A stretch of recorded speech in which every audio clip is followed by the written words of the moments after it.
Chapter 20. My conception of New York City came from rap music. I envisioned it as a place where people shot each other on the street and got away with it. No one walked on the streets, rather, people drove in their sports cars looking for nightclubs and for violence. Really wasn't looking forward to being somewhere this crazy. I had had enough of that back home. It was dark when the plane landed at the John F. Kennedy International Airport. It was 4:30 p.m. I asked Dr. Tamba why it was dark so early in this country. Because it is winter, he said. Oh, I nodded. But the early darkness still didn't make sense to me. I knew the word winter from Shakespeare's text, and I thought I should look up its meaning again. Dr. Tamba took our passports and did all the talking at immigration. We got our bags and headed toward the sliding doors.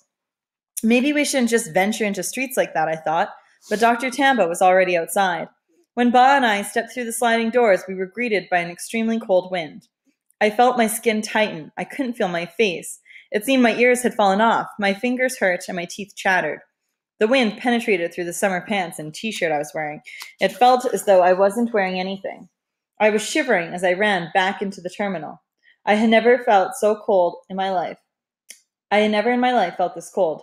How can anyone survive in this country, I thought, rubbing my hands together and jumping around to generate some heat.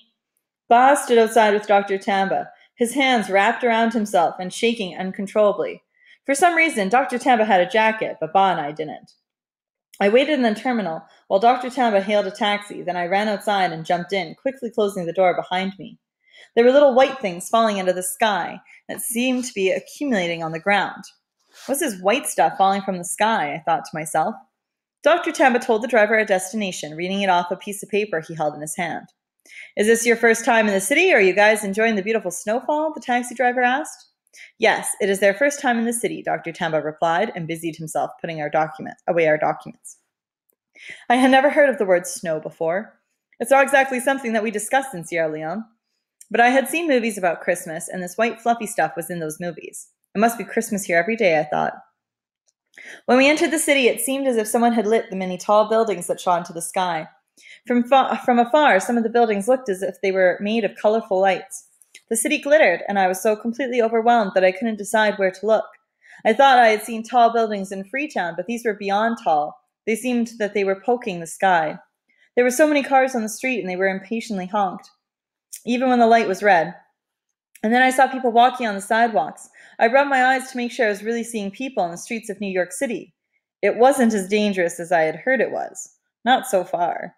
The lights were brighter than the ones back home, and I kept looking for the utility poles that electric wires hung on, but I couldn't see any. We arrived at the Vanderbilt YMCA Hotel on 47th Street and entered the lobby holding our luggage. We followed Dr. Tamba to the front desk and got our room keys.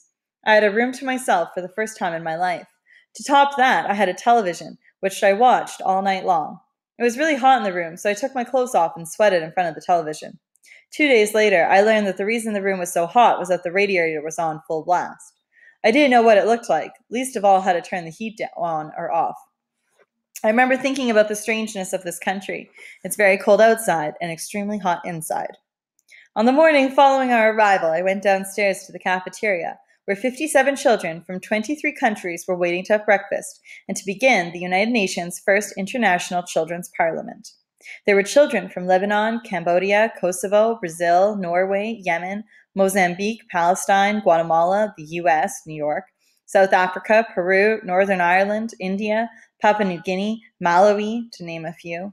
While I was looking around for Ba and Dr. Tamba, a white woman pulled me to my side and introduced herself. My name is Kristen, and I'm from Norway. She extended her hand. I'm Ishmael from Sierra Leone. I shook her hand, and she opened an envelope of name tags and placed one on my shirt. She smiled and motioned for me to join the breakfast line as she walked away, looking for other children without name tags. I followed behind two boys who were speaking a strange language.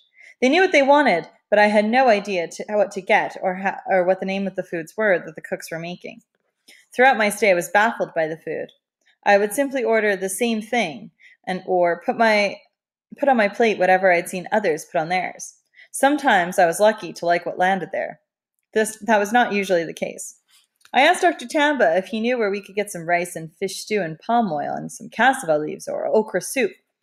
He smiled and said, "When you are in Rome, you do as the Romans do." I should have brought my own food from home to hold me until I learn about the food in this country, I thought as I drank my glass of orange juice. After breakfast, we walked 2 blocks in the freezing weather down to a building where most of the meetings took place. It was still snowing outside, and I was wearing summer dress pants and a long sleeve shirt. I told myself that I wouldn't want to live in such an unpleasantly cold country where I would always have to worry about my nose, ears, and face falling off. The first morning in New York City, we learned about each other's lives for hours. Some of the children had risked their lives to attend the conference. Others had walked hundreds of miles to neighboring countries to be able to get on a plane. Within minutes of talking to each other, we knew that the room was filled with young people who had had a very difficult childhood, and some who were going to return to these lives at the end of the conference. After the introductions, we sat in a circle so that the different facilitators could tell us about themselves. Most of the facilitators worked for NGOs, but there was a short white woman with long dark hair and bright eyes who said, "I am a storyteller." I was surprised at this and gave her all my attention. She used elaborate gestures and spoke very clearly, enunciating every word. She said her name was Laura Sims. She introduced her co-facilitator, Therese Plaire, who was light-skinned, had African features, and held a drum. Before Laura finished talking, I had already decided that I would take her workshop. She said she would teach us how to tell our stories in a more compelling way. I was curious to find out how this white woman, born in New York City, had become a storyteller. That same morning, Laura kept looking at Ba and me. I didn't know that she had noticed we were wearing only our light African shirts and pants and sat closer to the radiators, our hands wrapped around our tiny bodies, and every now and then shaking from the cold that seemed to have settled in our bones. In the afternoon before lunch, she approached us. "Do you have winter jackets?" she asked. We shook our heads. A painful concern passed over her face, making her smile look forced. That evening, she returned with winter jackets, hats, and gloves for us.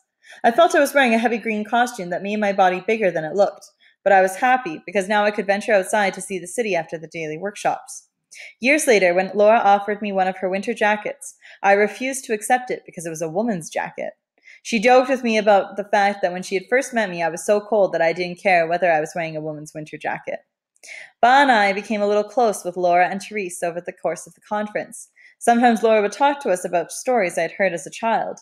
I was in awe of the fact that a white woman from across the Atlantic Ocean, who had never been to my country, knew stories so specific to my tribe and upbringing. When she became my mother, years later, she and I would always talk about whether it was destined or coincidental that I had come from a very storytelling-oriented culture to live with a mother in New York who was a storyteller. I called my uncle in Freetown during my second day. Aminata answered the phone.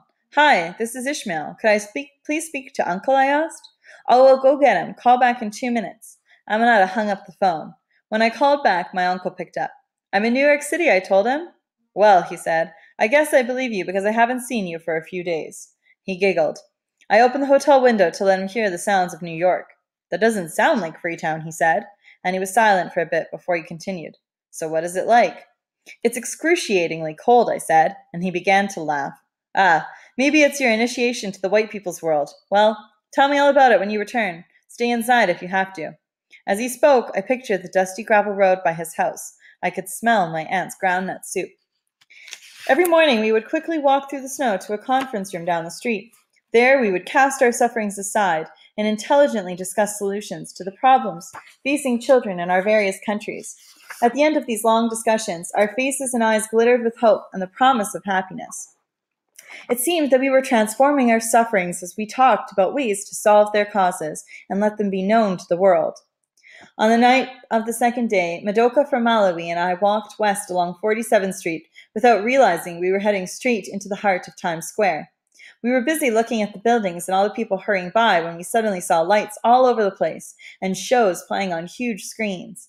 We looked at each other in awe and of how absolutely amazing and crowded the place was. One of the screens had a woman and a man in their underwear. I guess they were showing it off. Madoka pointed at the screen and laughed. Others had music videos and numbers going across. Everything flashed and changed very quickly. We stood at the corner for a while, mesmerized by the displays. After we were able to tear our eyes away from them, we walked up and down Broadway for hours, staring at the store windows. I didn't feel cold as the number of people and the glittering buildings and the sounds of cars overwhelmed and intrigued me. I thought I was dreaming. When we returned to the hotel later that night, we told the other children about what we had seen. After that, we all went out to Times Square every evening.